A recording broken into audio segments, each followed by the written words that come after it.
Folks, our first on-demand workshop, How to Become a Coffee Consultant, is now available for you to learn at your own pace for just €50, and it comes with a certificate upon completion.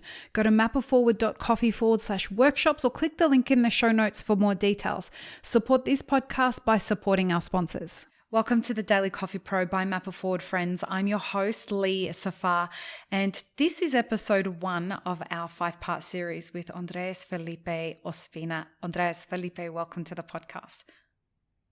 Thank you so much, Lee, for having me, and everybody. This is your first time on the podcast, and you and I happened to meet by accident on a last-minute invitation that I got to a workshop here in Dubai that you were giving at Roasteria or Earth Roastery.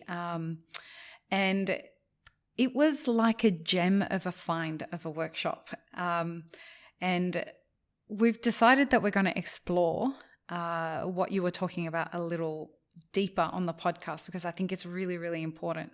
Folks, the theme of this series is the dangerous impact of foreign microbes in coffee processing. And strap yourself in for a series that is going to be super mind-blowing, because there has been, over the last few years in coffee, conversations about different fermentation processes and different yeasts, and everyone's heard the term koji, and there's specific people that are leading the discussion on those kinds of things who are not scientists and who are having deep impact in the way that those marketing terms are being used to create different products across the industry, and we're just soaking those things up.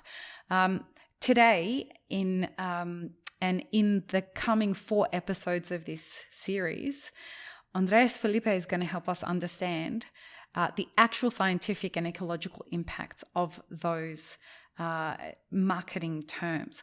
So, Andres Felip, I would love it if you would introduce yourself to everybody and tell them what you do and who you are.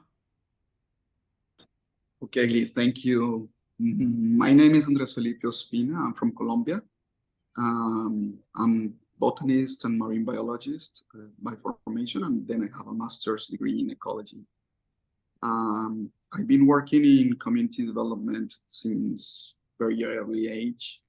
And I had the opportunity to work not only in Colombia, but in the 5 continents doing community development. And then finally, this work helped me to launch into coffee in 2007, when a group of Colombian farmers asked me if I could help them to bring their coffee to Japan.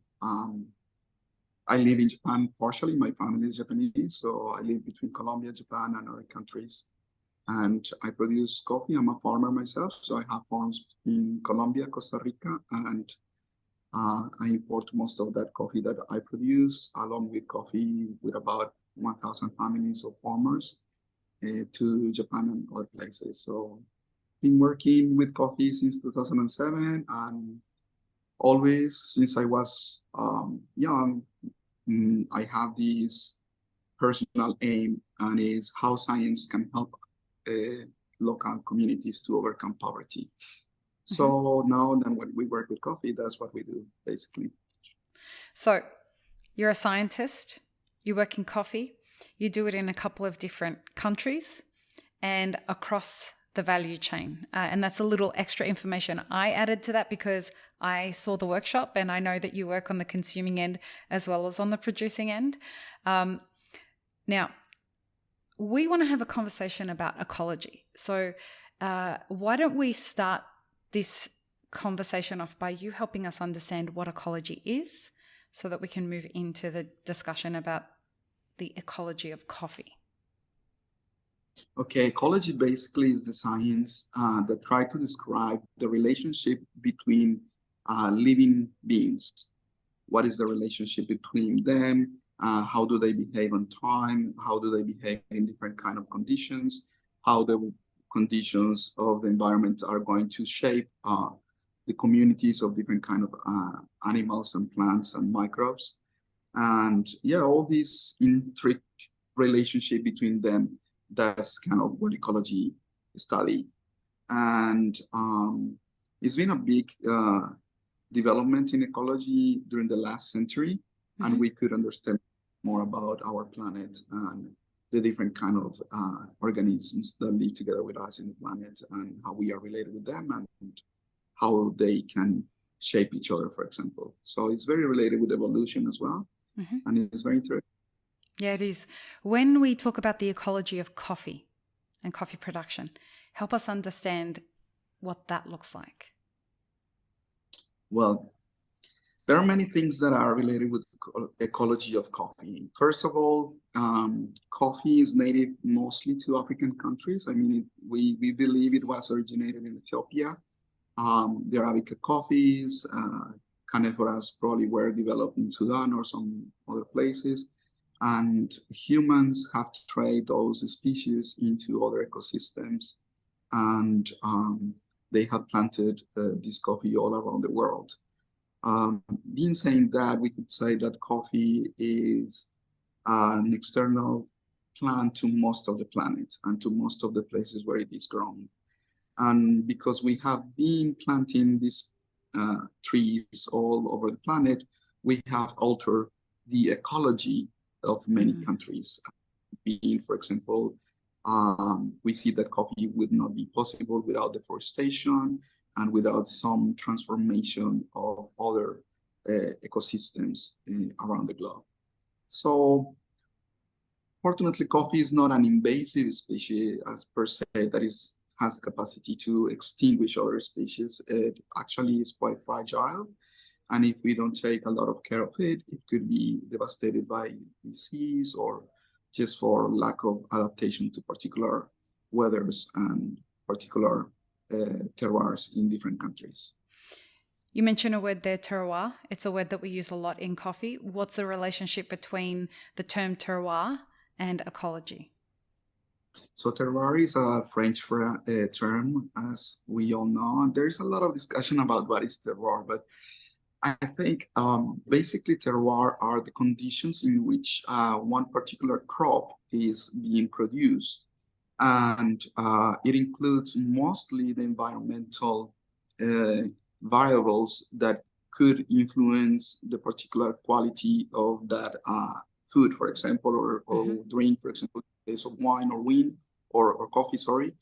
So terroir is everything that is going to help us to produce something that is going to have influence on it. So there are good terroirs and bad terroirs, let's say, something like that, meaning that ecological environment in which we are growing those plants or those products sometimes could have outstanding quality properties and sometimes not as much. And that's the influence of the environment and the ecosystem into that particular crop. So I think that series of different things that are having the influence is what we call terroir. For some people, actually, for example, some cultural ways of doing things could be also part of the terroir. Can you give me an example of that? Yeah, like for example, we produce coffee in different regions under different processing. So some people may say, we do coffee in this way here, and we do coffee in that way there. Therefore, terroir also could have influence of some social impact into quality. But I will stick more with the side of the ecosystem and the ecological conditions that actually shape the quality of the product. Now, there's a really interesting level of ecology that is going to be the basis of the rest of our conversations for this series. And that is the microbes that are involved in the ecosystem. And you and I are in an industry that is super, super subjective.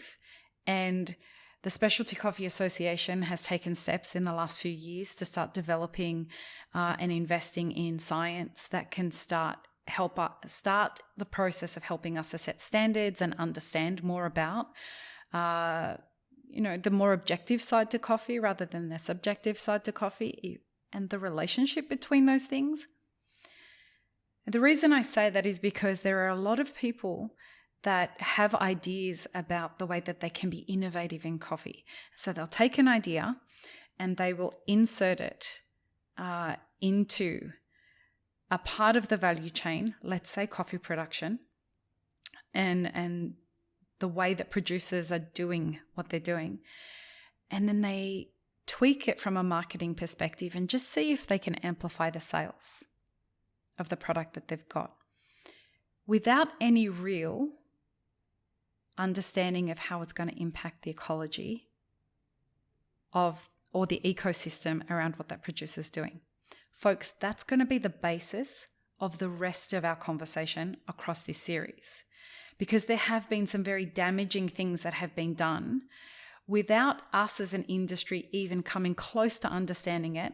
And that's why Andres Felip is here, because I went to a workshop and heard what he said and was shocked by what I found out.